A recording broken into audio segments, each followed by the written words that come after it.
کرو، یقیناً قیامت کا زلزلہ بڑا ہولناک ہوگا۔ جس دن تم اس زلزلے کو دیکھو گے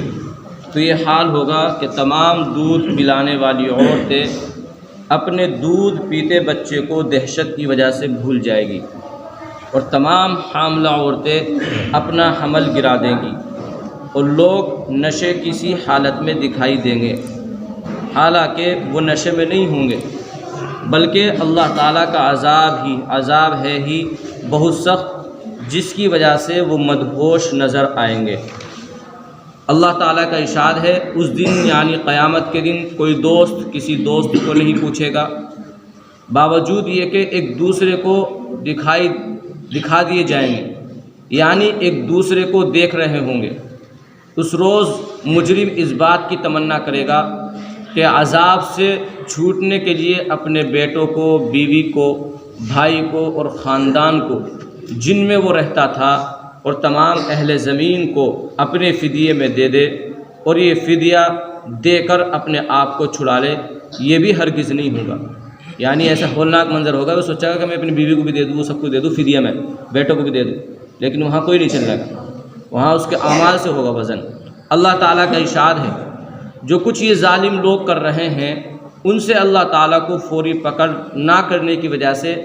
بے خبر ہرگز نہ سمجھو۔ کہ کوئی گناہ کر رہا، کوئی ظلم کر رہا، تو نے سوچا یار اللہ تمہارے کو پکڑ ہی نہیں کر رہا، کیا کہہ رہے ہیں؟ اس کو کہہ رہے ہیں کہ فوری پکڑ کرنے کی وجہ سے بے خبر ہرگز نہ سمجھو، کیونکہ ان کو اللہ تعالیٰ نے صرف اس دن تک کے لیے مہلت دے رکھی ہے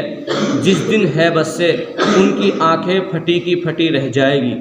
اور وہ حساب کی جگہ کی طرح سر اٹھائے ہوئے دوڑے جا رہے ہوں گے، اور آنکھوں کی ایسی ٹکٹکی بندھے گی کہ آنکھ جھپکے گی نہیں،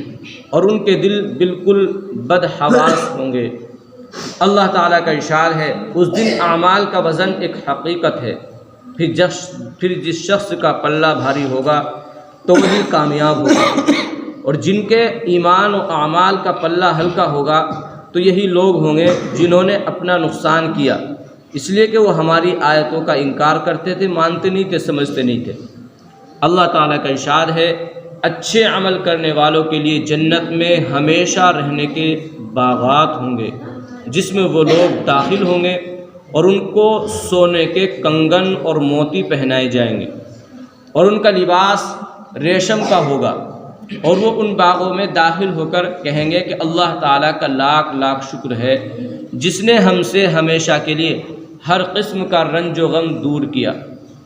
بے شک ہمارے رب بڑے بخشنے والے اور بڑے قدردان ہیں، جنہوں نے ہمیں ہمیشہ رہنے کے مقام میں داخل کیا، جہاں نہ ہم کو کوئی تکلیف پہنچتی ہے نہ ہی کسی قسم کی تھکاوٹ پہنچتی ہے۔ اللہ تعالیٰ کا ارشاد ہے، بے شک اللہ تعالیٰ سے ڈرنے والے، جن کے دل کے اندر اللہ کا خوف ہے، اللہ سے ڈرنے والے پرامن مقام میں ہوں گے، یعنی باغوں اور نہروں میں۔ وہ لوگ باریک اور موٹا ریشم پہنے ہوئے ایک دوسرے کے آمنے سامنے بیٹھے ہوں گے، یہ سب باتیں اسی طرح ہوگی، اور ہم ان کا نکاح گوری اور بڑی آنکھوں والی حوروں سے کر دیں گے۔ وہاں اطمینان سے ہر قسم کے میوے منگوا رہے ہوں گے، وہاں سوائے اس موت کے جو دنیا میں آ چکی تھی دوبارہ موت کا ذائقہ بھی نہ چکھیں گے، اور اللہ تعالیٰ ان ڈرنے والوں کو دوزخ کے عذاب سے محفوظ رکھیں گے۔ یہ سب کچھ ان کو آپ کے رب کے فضل سے ملا، بڑی کامیابی یہی ہے۔ اللہ تعالیٰ کا ارشاد ہے، بے شک اللہ تعالیٰ سے ڈرنے والے پرامن مقام میں ہوں گے، سکون سے ہوں گے، یعنی باغوں اور نہروں میں۔ وہ لوگ باریک اور موٹا ریشم پہنے ہوئے ایک دوسرے کے آمنے سامنے بیٹھے ہوں گے، یہ سب باتیں اسی طرح ہوگی،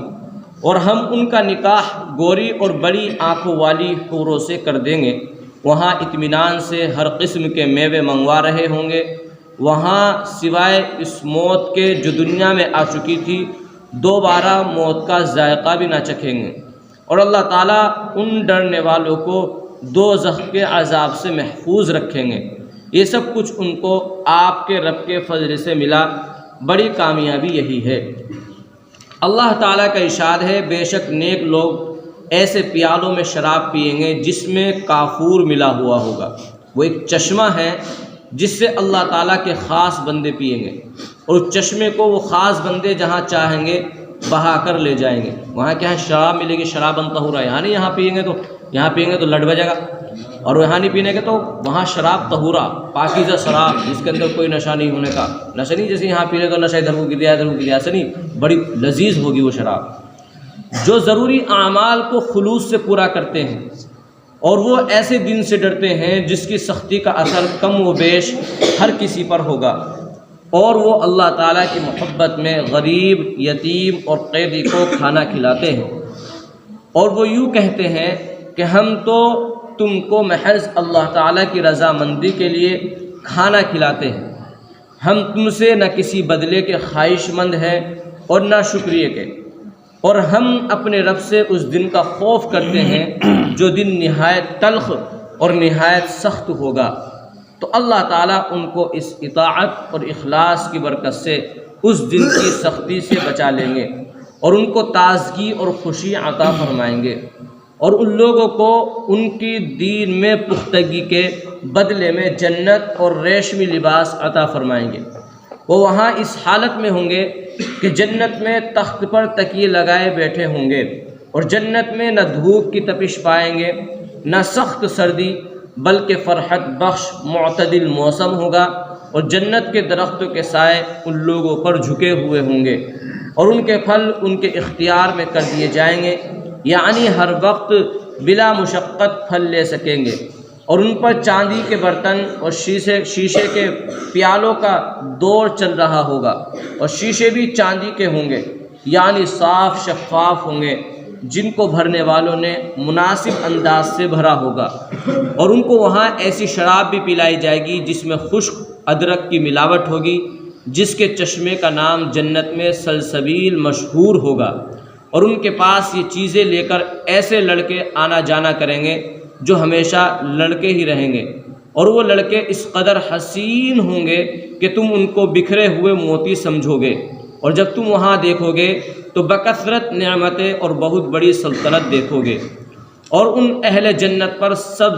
سبز رنگ کے باریک اور موٹے ریشم کے لباس ہوں گے، اور ان کو چاندی کے کنگن پہنائے جائیں گے، انہیں ان کے رب خود نہایت پاکیزہ شراب پلائیں گے۔ اہل جنت سے کہا جائے گا کہ یہ سب نعمتیں تمہارے نیک اعمال کا صلہ ہے، اور تمہاری محنت و کوشش مقبول ہوئی۔ اللہ تعالیٰ کا ارشاد ہے، اور دہنے والے کیا ہی اچھے ہیں دہنے والے، مراد وہ لوگ ہیں جن کو اعمال نامہ دائیں ہاتھ میں دیا جائے گا، اور ان کے لیے جنت کا فیصلہ ہوگا۔ وہ لوگ ایسے باغات میں ہوں گے جن میں بغیر کانٹے کے بیریاں ہوں گی، اور اس باغ کے درختوں میں تہ بتے کیلے لگے ہوں گے، اور ان باغوں میں سائے پھیلے ہوں گے، اور بہتا ہوا پانی ہوگا، اور کثرت سے میوے ہوں گے جن کی نہ کبھی فصل ختم ہوگی، نہ ان کے کھانے میں کوئی روک ٹوک ہوگی، اور ان باغوں میں اونچے اونچے بچھونے ہوں گے۔ ہم نے وہاں کی عورتوں کو خاص طور پر بنایا ہے کہ وہ ہمیشہ کنواری رہیں گی، خاوندوں کی محبوبہ اور اہل جنت کی ہم عمر ہوں گی۔ یہ سب نعمتیں داہنے والوں کے لیے ہیں۔ وہ ان کی ایک بڑی جماعت تو پہلے لوگوں میں سے ہوگی، اور ایک بڑی جماعت پچھلے لوگوں میں سے ہوگی۔ فائدہ، پہلے لوگوں سے مراد پچھلی امتوں کے لوگ، اور پچھلے لوگوں سے مراد اس امت کے لوگ ہیں۔ اللہ تعالیٰ کا ارشاد ہے، اور جنت میں تمہارے لیے ہر وہ چیز موجود ہوگی جس کو تمہارا دل چاہے گا، اور جو تم وہاں مانگو گے ملے گا۔ یہ سب کچھ اس ذات کی طرف سے بطور مہمانی کے ہوگا جو بہت بخشنے والے نہایت مہربان ہیں۔ اللہ تعالیٰ کا ارشاد ہے، اور بے شک سرکشوں کے لیے، سرکشوں شیطانی جس کے اندر شیطانی ہے،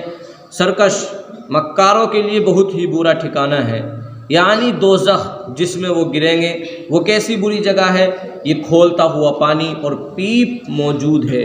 یہ لوگ اس کو چکھیں، اور اس کے علاوہ اور بھی اس قسم کی مختلف ناگوار چیزیں ہیں، اس کو بھی چکھیں۔ اللہ تعالیٰ دوزخیوں سے فرمائیں گے، چلو اس عذاب کی طرف جس کو تم جھٹلاتے تھے، تم دھوئے کے ایسے سائے کی طرف چلو جو بلند ہو کر پھٹ کر 3 حصوں میں ہو جائے گا، جس میں نہ سایہ ہے نہ وہ آگ کی تپش سے بچاتا ہے، وہ آگ ایسے انگارے برسائے گی جیسے بڑے محل، گویا کہ وہ کالے اونٹ ہوں، یعنی جب وہ انگارے اوپر کو اٹھیں گے تو محل نما معلوم ہوں گے، اور جب نیچے آ کر گریں گے تو اونٹ کے مثل معلوم ہوں گے۔ اللہ تعالیٰ کا ارشاد ہے ان دوزخیوں کو آگ اوپر سے بھی گھیرے میں لیے ہوئے ہوگی اور نیچے سے بھی گھیرے ہوئے ہوگی۔ یہی وہ عذاب ہے جس سے اللہ تعالیٰ اپنے بندوں کو ڈراتے ہیں، اے میرے بندو مجھ سے ڈرتے رہو۔ اللہ تعالیٰ کا ارشاد ہے بے شک دوزخ میں بڑے گنہگاروں کے لیے زقوم کا درخت خوراک ہے، اور وہ صورت میں کالے تیل کی تلچھٹ کی طرح ہوگا جو پیٹ میں ایسا جوش مارے گا جیسے کھولتا ہوا گرم پانی، اور فرشتوں کو حکم ہوگا کہ اس مجرم کو پکڑو اور گھسیٹتے ہوئے دوزخ کے بیچوں بیچ دھکیل دو، اور اس کے سر پر تکلیف دینے والا گرم پانی چھوڑ دو، اور تمسخر کے ساتھ کہا جائے گا کہ لے چکھ لے، تو بڑا باعزت و مکرم سمجھتا تھا اپنا آپ کو، دنیا میں اپنا آپ کو بڑا اچھا سمجھتا تھا، بڑا وہ باعزت سمجھتا تھا، یعنی تو دنیا میں بڑا عزت والا سمجھا جاتا تھا، اس لیے میرے حکموں پر چلنے میں شرم محسوس کرتا تھا۔ اب یہ تیری تعظیم ہو رہی ہے، اور یہ تمام وہی چیزیں ہیں جس میں تم شک کر کے انکار کر دیتے تھے۔ اللہ تعالیٰ کا ارشاد ہے اور سرکش شخص اب اس کے آگے دوزخ ہے، اور اس کو پیپ کا پانی پلایا جائے گا جس کو سخت پیاس کی وجہ سے گھونٹ گھونٹ کر کے پیے گا، لیکن سخت گرم ہونے کی وجہ سے آسانی کے ساتھ حلق سے نیچے نہ اتار سکے گا، اور اس کو ہر طرف سے موت آتی معلوم ہوگی، اور وہ کسی طرح مرے گا نہیں بلکہ اسی طرح سسکتا رہے گا، اور اس عذاب کے علاوہ اور بھی سخت عذاب ہوتا رہے گا۔ حضرت ابن عباس رضی اللہ عنہما روایت کرتے ہیں کہ حضرت ابوبکر رضی اللہ عنہ نے عرض کیا یا رسول اللہ، آپ پر بڑھاپا آ گیا، آپ نے ارشاد فرمایا مجھے سورہ ہود، سورہ واقعہ، سورہ مرسلات، سورہ عما یتساءلون، سورہ اذا الشمس کورت نے بوڑھا کر دیا۔ فائدہ بوڑھا اس لیے کر دیا کہ ان صورتوں میں قیامت اور آخرت اور مجرموں پر اللہ تعالیٰ کے عذاب کا بڑا ہولناک بیان ہے۔ حضرت خالد بن عمیر عدوی رضی اللہ عنہ روایت کرتے ہیں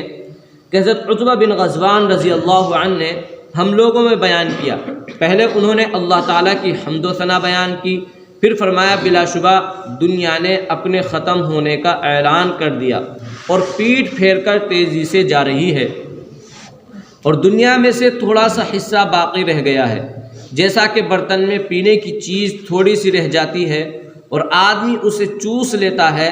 تم دنیا سے منتقل ہو کر ایسے گھر کی طرف جاؤ گے جو کبھی ختم نہیں ہوگا، اس لیے جو سب سے اچھی چیز نیک اعمال تمہارے پاس ہے اسے لے کر تم اس گھر کی طرف جاؤ۔ ہمیں یہ بتایا گیا ہے کہ جہنم کے کنارے سے ایک پتھر پھینکا جائے گا جو 70 سال تک جہنم میں گرتا رہے گا، لیکن پھر بھی گہرائی تک نہیں پہنچ سکے گا۔ اللہ تعالیٰ کی قسم یہ جہنم بھی ایک دن انسانوں سے بھر جائے گی۔ کیا تمہیں اس بات پر حیرت ہے؟ اور ہمیں یہ بھی بتایا گیا ہے کہ جنت کے دروازے کے 2 پٹوں کے درمیان 40 سال کا فاصلہ ہے، لیکن ایک دن ایسا آئے گا کہ جنتیوں کے ہجوم کی وجہ سے، بھیڑ کی وجہ سے اتنا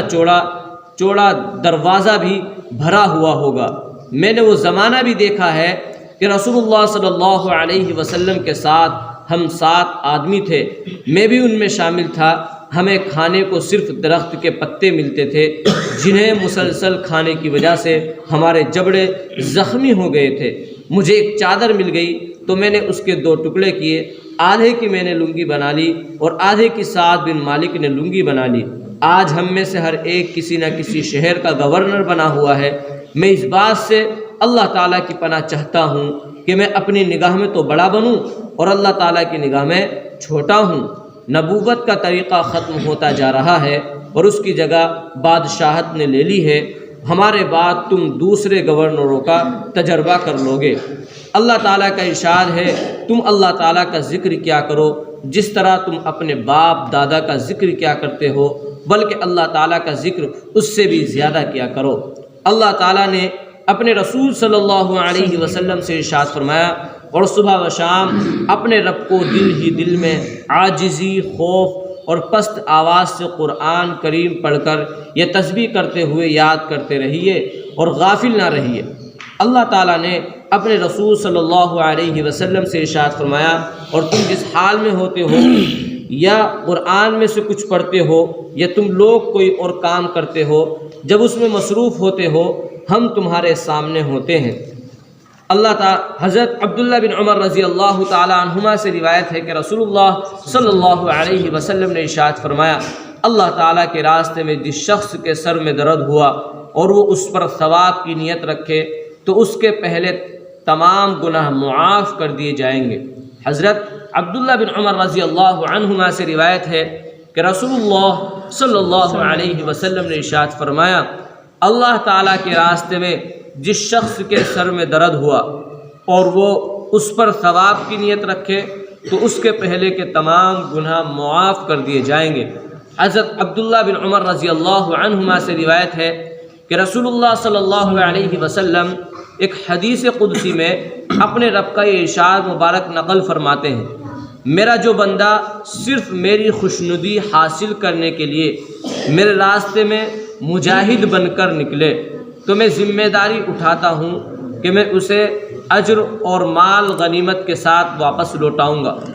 اور اگر میں نے اس کو اپنے پاس بلا لیا تو اس کی مغفرت کروں گا، اس پر رحم کروں گا اور اس کو جنت میں داخل کروں گا۔ حضرت عبداللہ بن عمر رضی اللہ عنہما سے روایت ہے کہ رسول اللہ صلی اللہ علیہ وسلم ایک حدیث قدسی میں اپنے رب کا یہ ارشاد مبارک نقل فرماتے ہیں، میرا جو بندہ صرف میری خوشنودی حاصل کرنے کے لیے میرے راستے میں مجاہد بن کر جہاد کرنے والا بن کر نکلے تو میں ذمہ داری اٹھاتا ہوں کہ میں اسے اجر اور مال غنیمت کے ساتھ واپس لوٹاؤں گا، اور اگر میں نے اس کو اپنے پاس بلا لیا تو اس کی مغفرت کروں گا، اس پر رحم کروں گا اور اس کو جنت میں داخل کروں گا۔